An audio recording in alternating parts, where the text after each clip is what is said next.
and welcome. This is another Confessions podcast from BBC Radio 2. More terrible tales from the sinful Radio 2 audience. And we've all reached that kind of maturity where, frankly, we don't care. So we tell you all kinds of stuff. This week, you get high-rise hair hilarity, daring dog disasters, terrible Texan tantrums, and bear bargaining banter. Like this. So we're all poised and ready to go. Here's tonight's tale, which comes from Mary. Thank you very much indeed, dear Father Simon and the collective. My name is Mary, and I'm sending this confession from my husband's computer with his full knowledge. You can call him on this number. He's got a number and everything. Is it going to be important that it's on his computer? Is that why? I don't know. No, okay. Have you not read it then? No, I just picked it up off the pile. Right, just sight reading it now. Hey, we just pick them up off the pile. They're it's part of the cutbacks. We're just That's how it works, is it? First one up. Right. Okay. No problems here. It all happened on a sunny June day in the southwest 4 years ago. We were one of three couples having a few days holiday together, staying in a small hotel in Devon. We decided to visit the much-praised Lost Gardens of Heligan, which is where all this happened. A small aside, if I may, is an interesting aside, I think, and slightly crucial. My husband has the unusual ability to bark like a dog. And he barks as good as any dog. So when he barks, it really, really sounds exactly like a dog. What's up, Bobby? It's really funny. Yeah, thank you. I'm just going to pick him up off the top of the pile again. It also comes with an adjustment for size and breed. He has a sense of humour, so as you can imagine, there have been many hilarious moments, all brought on by the reaction to his friendly, discreet bark. I think we need sound effects, by the way. You see, the thing is, it's a man doing a barking dog. Yeah, so there's only one way to do that, really, is it? Why don't you He's having a man in the studio who knows the story doing the bark. That would be the way to solve that problem. Well, we can't do it then. Oh, we can't do it? No. If only I'd read it ahead of time, I'd have known about this. Camp or Cornish dogs, then we'd be fine. Anyway, yes, so you can imagine there'd be many hilarious moments. Exactly. All he's trying to do is to say hello to any dog. Now, the dogs, loose from their owners, will sometimes bark in reply and then look round for the other dog. If the dog is on a lead, the usual reaction is that the dog sits down and looks slightly bemused. It is the owner's reaction who cause the best laughs, as they often never realise that the bark has come from a human being. The situation I'm about to share with you is the only time it went awful. We've had many years of laughter, but I do need to ask your forgiveness for what happened here, because it's been on my conscience ever since. We paid our entrance fee and entered the gardens, setting off down one of the narrow paths. After around half an hour, in the distance, walking towards our group, was a charming elderly couple with a little imagination. It was obvious that they'd I think, lived in a small thatched cottage. That's what we thought, with hollyhocks growing around the door. It was that kind of couple. Picture perfect they were.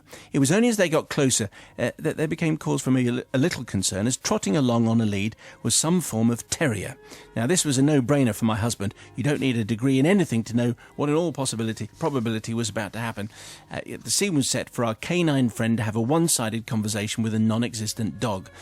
As the little couple drew level, my husband, being totally predictable, produced his small terrier bark. If only I had a sound effect. The terrier promptly sat down, and the couple, much to everyone's surprise, suddenly began to cry, and then hugged each other, and then laughed. Now, this seemed to us, as we were just approaching the scene, to be a slightly over-the-top reaction for such a tiny bark. Anyway, we joined them a few seconds later, and now the dog was being cuddled by the obviously elated owners. As we drew level, the elderly lady moved towards us and said, "Excuse me, can I ask you a question?" It's my old lady voice. "Can I ask you a question?" We looked at each other. There was no way out of this. Did you hear our doggy bark? Did you hear it? Did you hear it, or was it just us? Did you hear our doggy bark? I won't say. I must admit, says Mary, that I froze. This was now becoming a bit serious, as we all knew that Doggy had not even thought of barking. It was my stupid husband, standing some way in front, grinning like a Cheshire cat. He was the one that done the barking. I suppose we could have taken them to one side and explained at length the truth of the situation, but by the way they were acting, it was very apparent that they only really wanted one answer. It was me again who had to reply, much against my better judgment, as I'm not given to altering the truth, but in this case, with nowhere else to go, I said, "Yes, we did hear your dog barking." The couple then showered kisses on Doggy and me, and they hugged each other. We just wanted to get by and move on, but it wasn't quite as simple as that. The little man came trotting after us and said, I've got a little man voice Yeah. now. You're... No, I'll just... That was going to be Ray Winston, wasn't it? Which little That was man is that? absolutely... The little man- What, Is he son? little? The little man with the little woman with the little dog. I didn't know they were little. I thought they were. Anyway. Little and old. And they live in the cottage. Anyway, so the guy says, you'll never guess. We took our dog to the vets a year ago for a throat operation, and he said, unless a miracle happens, your dog will never bark again. The first thing we're going to do when we get home is to go and visit the vet and tell him how wrong he was. Oh. Isn't that a wonderful thing? It's a miracle, and it's happened here in the gardens. Thank you, thank you, thank you. And they all went off feeling very happy. Anyway, they both trotted off, holding hands and laughing, with Doggy bounding along behind them, but obviously not barking anymore. I simply wanted to run after and explain everything, but their obvious joy stopped me from doing this. I could only hope that they would leave Doggy at home when they went to see the vet.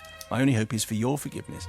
So somewhere, a vet got a really hard time, I imagine, or maybe they just joined in the joy of a once-in-a-lifetime bark from a dog with a horse.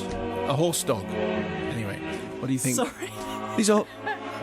I know, I get it. Yeah. No. He's not a horse, he actually can't bark at all. He can't bark Right. at all, apparently, unless very- there's a barking man that's close by. That's such a surreal confession It is. that I love it. I love Yeah. the idea of this barking man who goes around barking at dogs. It's a great party trick. I've got hyenas laughing. I've only got hyenas. I haven't got a barking dog, I'm afraid. That's bad planning. Divided up. Well, there was no planning. My That's the first whole point. reaction was that they should have told him the truth. That was my first reaction because, They'd have been they got their devastated. hopes up and everything. But as it is, actually, they'll probably never find out that it wasn't their dog barking. And as you say, it could have been a one-off. So it made them happy on the day. It made them happy subsequently. So I'm forgiving. It was hilarious. If there's this little old couple they're listening, their life might be devastated. Anyway, what do you think, Sister Bobby from the Priory? Well, let's hope not, because actually, I think in this case, ignorance is absolute bliss, because they were so happy. How could you possibly spoil it? Is that moment where you go, if you don't say it right now, then that's it. You just carry on. It's fine. The dog barked. They're happy. The dog will obviously get lots of treats when he goes home, and they'll obviously try and replicate the situation. The dog will get lots of walks around that garden. Obviously, the attraction will get lots more visitors. That's fine. So it's all good. All good, really. Well, except for the vet. So it's all good, yes, unless Yeah, you are the forgiven, vet. forgiven. Brother Matthew. This It's the vet's story fault, is it? It's obviously the vet's fault. This story is obviously a salutary lesson in those of us with superpowers. With great powers comes great responsibility, and one should not abuse those powers, as has happened here, where this man has given this poor elderly couple false hope about their talking dog. So I am not going to forgive because he was throwing his power to imitate dogs around willy-nilly. There isn't a talking dog. Well, here. you see, It involves just a barking dog. effectively, it was a talking dog because of his ability to talk. Brian in Staffordshire sent in tonight's confession because we're all poised and ready to go. Thank you, Brian, for this. You can send in yours to Simon Mayo at bbc.co.uk. My confession dates back to 1965 when I was in my final year at Crannock's Junior School in Staffordshire. Clearly, after statute of limitations is up on this one, so we haven't changed the name of the school. This is wow. I say, how daring can we be? Although these actions that I now own up to never caused anyone any pain or suffering, I still see the evidence to this day of my deeds. One morning in October, the headmaster came into our classroom and asked for a volunteer. None of the class had any idea what we were volunteering for, but we all sat up. Me, sir, please pick me. The headmaster, Mr. Cannon, he's named, looked around the room, getting the full attention of all the 30 pupils, all wanting to help. He looked straight at me and said, Brian, you will be ideal. Tomorrow, the school photographer is coming to take annual photographs, and I want you to be on duty to collect the children from each of the classes and get them lined up ready for their photographs, ready to be taken. It's a school photo confession. That's what this is. I must add here, says Brian, that at this time of my life, although I was only 10 years old, as a child of the 60s, I grew up with teddy boys. I nearly always went to school as a teddy boy. I wore a collar and tie, but every day I had my hair brill creamed into a quiff.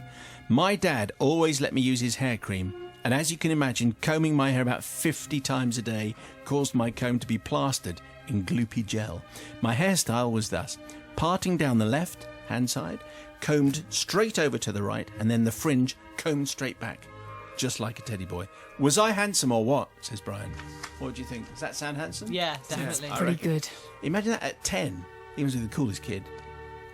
So bright and early next morning, I was at school ready for my task. I went into the school hall, met up with the photographer. He'd already lined up the school's PE benches into rows so the children could line up in their classes ready for the photographs to be taken. Off I went to collect the first of 12 classes and lined them up in their rows. At this stage, the head came in to see if everything was going smoothly, which, of course, due to my efforts, it was. But he gave an almighty tut. Whew. He spoke to the class. Some of you have not...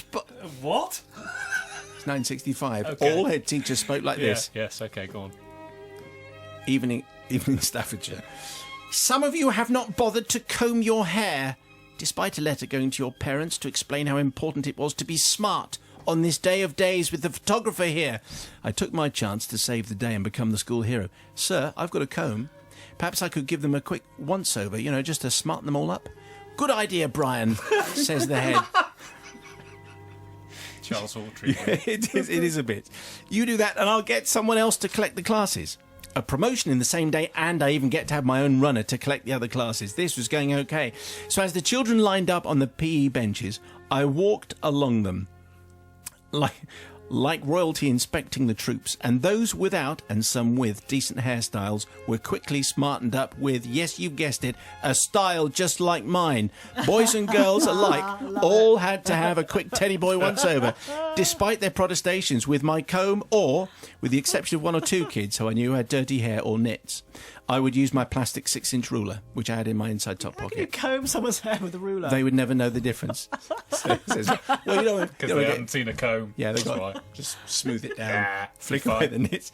Anyway, a few weeks later, the photos arrived, and I got to be asked to take them round the different classes. Each set of photos were in a clear plastic bag, so you could obviously see who they were to be delivered to. I noticed that the majority of them had one small but significant trait about them. They all had very distinguished, identical teddy boy hairstyles. Girls who did have pigtails or perms, boys with short hair, long hair, curly hair, you get the drift. They all looked the same. It was like something out of Children of the Corn. Brilliant, I thought. Brilliant. I'd done my job to the letter. We were just months away from Christmas. Children would be sending these photos to grands and granddads, aunties and uncles as Christmas presents. I just hope these lucky relations spared a thought for me, the hard-working hairdresser, because without my intervention, their niece, nephew or grandchild would have had a very unkempt hairstyle, says Brian. But I do ask forgiveness from a multitude of people, mainly to the children who endured one of my teddy boy-style hairdos, to their parents, grandparents and aunties and uncles who had the photographs for Christmas 1965, and most of all, to those few kids with dirty hair and nits who had their hair combed with a 6-inch ruler. I still see one or two of my old school chums now and again, and they, like me, have no hair. It's a strange payoff, but anyway, I don't think Brian is saying that he had anything to do with that. Anyway, let's see what Sister Rebecca makes of that one. I love that confession. Right. The idea of the whole school with the teddy boy haircut, Looking the same. and also it's like the sort of Lego hair pieces that you just It's put on exactly everyone. like Lego hair. The idea that a teddy boy hairdo on a girl would be smart as well, and that someone who's had their hair Fold it flicked up, with fold the it ruler down. would have smart hair is interesting. grease. I just love it. I think we need to see the photo if he's got it. The school photo That on the would- website would be a good idea. That would be very good. Anyway, I just wonder whether the headmaster was pleased by it, but it sounds like he wasn't annoyed. So I'm going to forgive. Great confession. School photo confessions, I suspect there might be a few of those. Let's see what Sister Bobby makes of this one. Yeah, beautiful, beautiful story. The only thing is I do feel sorry for the other children who had their hair combed with a ruler, because actually you did them a disservice. What, the knit kids? Well, it's not their fault, Not No. always, no. So actually he could have given them a leg up. He could have made them look better. And also, if you've got a load of Brill cream in your comb, they'll just get caught up in the gel. Do you think Brill cream kills nits? No, but at least it will, of course, it will just kind of It'll give group them them all together. give them quite a tough time. Put them all on one kid. Brilliant. No, just It will fine. collect it. It's a very It'll- collective, effective collective mechanism, I imagine. you can't get rid of nits through just a hair product, even the specially designed hair product. You have to true. go through each hair individually 3 times a day. Life's too short. Yeah. Forgive For me. flossing Yes, and removing yes, nits. and so eat your greens. your son, I can just whatever. imagine. So the reason why this confession works is on 2 levels. One, it livens up school photos, which, let's be honest, school photos are all pretty dull. Unless it's your child in the photo, it's always pretty dull. It's always the same. So it works on that level, because obviously everyone's going to have the same haircut. And the other reason that we're definitely going to forgive is because of the Children of the Corn reference. Not often we get a Children of the Corn reference on the confession, so definitely If yes. you want to look at Children of the Corn images, you'll get exactly Yes. the idea of Brilliant. all kids looking the same. It'd be very scary. CBC So here's tonight's confession, which is signed a truly penitent Texan. Okay, so that's what we have. That's all we have. Truly penitent Texan. Dear Father Simon, Caring Collective, this confession comes from the other side of the Atlantic, in a tiny town called Acala, New Mexico, United States. Acala is a small town consisting of a row of shops and a petrol station. My wife, who we will call Samantha, and I were driving back to Texas from visiting our family in Arizona, which is 11 hours away. Because of Samantha's hip hurting, she decided that she felt more comfortable riding in the back seat. So I was effectively her chauffeur out to Arizona and back. She crocheted while I drove and listened to music. Gentleman Jim Reeves, mainly, as I recall. There's a vintage quality to this confession, I think. I've had no cause to do an accent just yet. We were on our way home. I had planned to get petrol in Las Cruces, New Mexico. How would you say that? Los Cruces. New Mexico. Also, you'd say gas, wouldn't you? I'm just reading this. Okay. Anyway, at Las Cruces, New Mexico. How did you say it? Yeah, Los Cruces. You turn left for Albuquerque and right to El Paso, just in case you want to get it placed. Anyway, I wasn't sure I was going to make it to... So I stopped at Acala. The price of petrol was exorbitantly high. Yeah, right. So my wife suggested that I only get $5 worth of petrol. So I hopped out, put in the $5, which took only a minute or two, hopped back into the car, turned Jim Reeves on again, got back on the motorway. I'd been driving for a few miles or so when I heard the phone ringing. As usual, when I'm driving, I popped the phone out of my holster to hand it to my wife. I said, okay, hey, Samantha. Oh, wow. Hey, Samantha, answer the phone. I'm digging it. There was total silence. Hey, Samantha, can you get this, honey? Still silence. Assuming she's fallen asleep, I check in the mirror. Can't see her. Assuming she's slipped out of my eye line, I whip round to look at the back seat. That'll be the empty back seat. Oh, no. My wife is not in the car. Suddenly it dawned on me that it must be her on the phone. Anyway, here's the line. I was just coming up to the next exit, so I got off without answering the phone and headed back the other way. You would think that you go, sorry, I'm on my way back, don't worry. She's in the middle of the desert. But anyway, he doesn't answer the phone. Of course, it's a very good thing not to answer the phone. Yeah, conscientious. Conscientious. Correct. Yes, that's right. Safe. Safe. And legal. That's safe in the traditional sense of the word. Yes, okay, very good.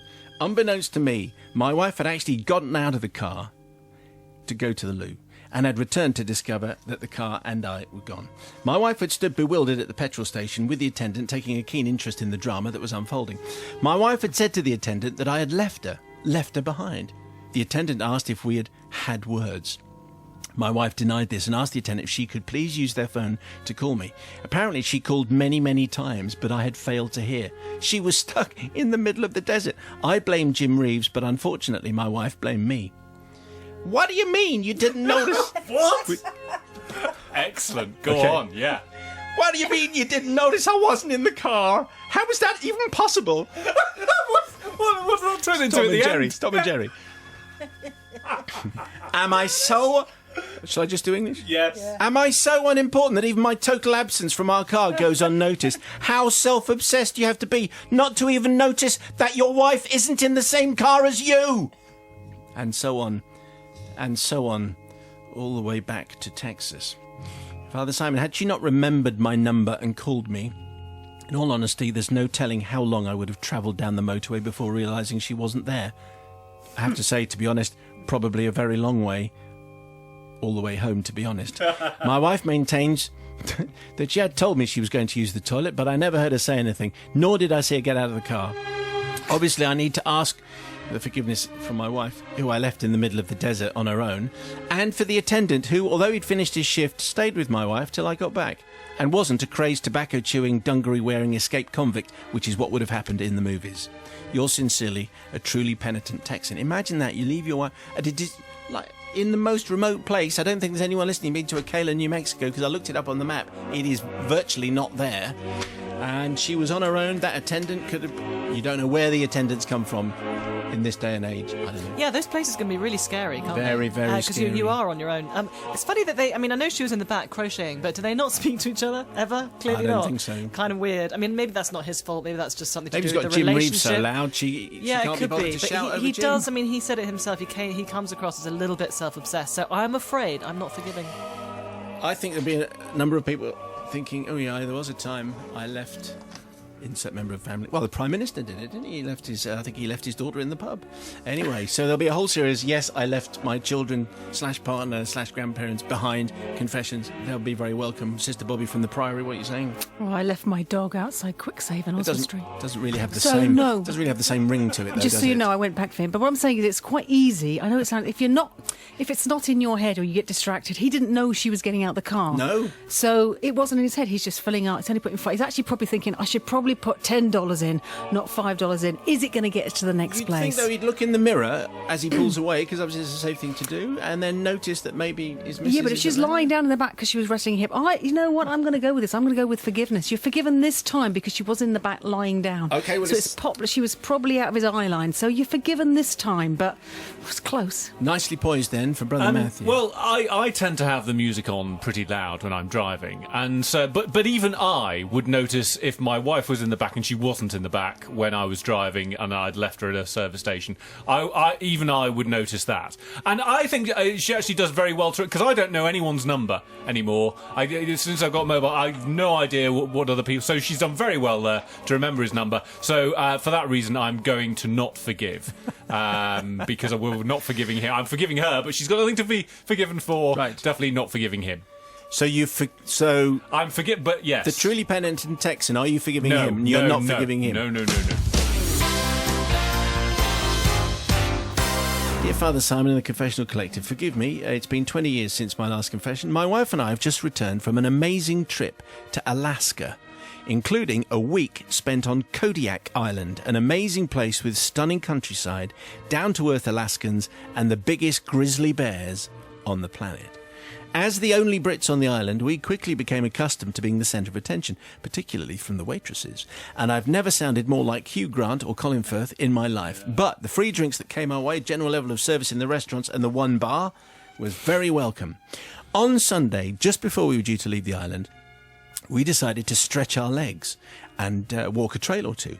Having already learnt the basics of being bear aware, essentially, don't get close to a sow and her cub, and don't surprise a bear. You would think this is fairly straightforward, but in general, you know that grizzly, don't surprise it. We took this information to heart.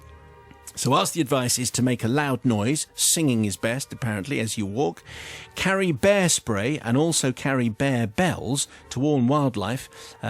Think Morris dancing at this point. That's what you need to have.